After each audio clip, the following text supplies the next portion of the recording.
Hi, everybody. This is Dave Prentiss from the New Bedford Symphony Orchestra, and I'm here today with Andrew Sorg, Jobey Wilson, and Sarah Sutherland from our brass section. And we're going to talk about a pretty interesting project, video project that the brass section, along with the percussion musicians put together, and we're going to be releasing it this Friday. And so therefore we wanted to get ready. And so we're going to do 3 to get ready, 3 questions, 1 each, so that we can tell our viewers a little bit about what to expect for this project. So Andrew, why don't we start with you? You were kind of the lead in putting this together. So why don't you tell us a little bit about what it was like putting it together and how it went, what was involved? Ooh, well, the first reason it truly, started to, have the idea of putting a remote project together, of course, is because of the coronavirus. Yeah. And having something to do. A lot of orchestras were putting out these types of projects, so I approached Elisa Birdseye.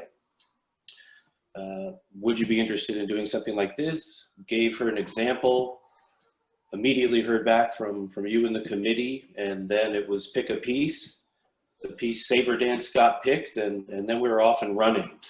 It's just receiving remote recording, different remote recordings from each brass player and punching them into Logic Pro X, which is a digital audio interface, and basically, making it sound like a brass quintet or brass ensemble version of the Saber Dance. Yeah.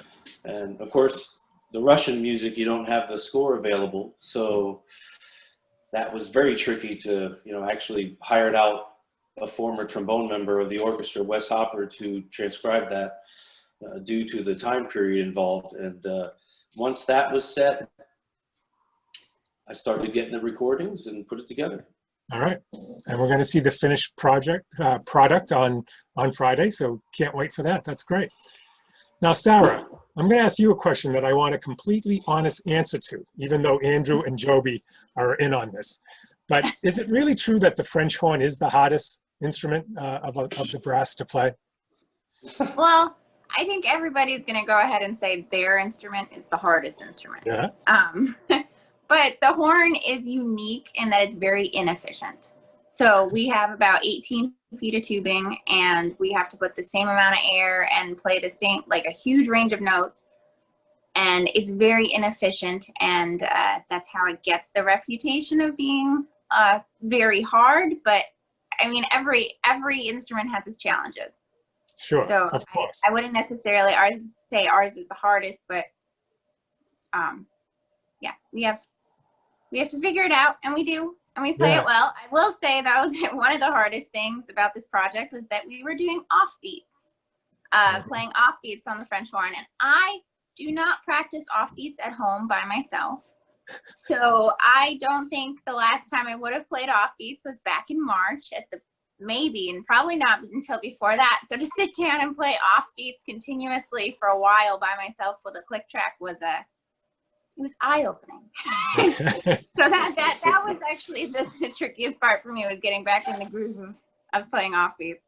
Okay, good. Well, I know you pulled it off great, and everybody on Friday will get to hear and see that. Yeah, I'm wonderful. excited to hear it too. Good, good. Now, Jobey, tuba, kind of like the anchor of the orchestra, and actually you could probably use it as an anchor in real life, right? If you were ever stuck on a boat in a storm. I mean, but why don't you tell us a little bit about what that role is like, or how do you kind of see the role of a tuba in an orchestra, and how you try to make that happen? I'm so glad you asked. That's such a wonderful question, and one I love to talk with my students about a lot, because Sure. they get the tuba, playing the oompas, we're doing the boring stuff. I don't believe so at all. I truly believe that we have the power and the ability to truly propel an orchestra from our seat. And that's a lot of the reason why I have this big picture of King Kong in my studio right now, is because you got to think of yourself like a big, powerful character in order to truly drive this amazing brass section sitting above me. Wow. So the tuba, King Kong of the orchestra. I think that's going to be a thing, right? Absolutely. I like it. Yeah. That'll be the next video, right? Jobey, could we get you in a King Kong costume maybe for one of our concerts? People would pay to see that. Me back on stage, I'll do anything, man. I know, just to get on there. I just want to circle back to Andrew, principal trumpet for the symphony, and the trumpet that you used in the saber dance. Is that the normal trumpet you use, or how many trumpets do you even have? Well, probably I have like 10 different trumpets. I use only about 3 of them, and a couple hundred different mouthpieces probably, and I use about 2 of them.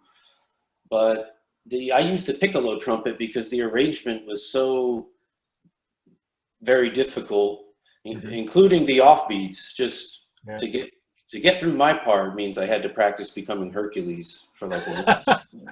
Okay. Oh, we got a little competition. So, King Kong versus Hercules. No. That could be a good one. You know, doesn't this look more powerful than the tuba?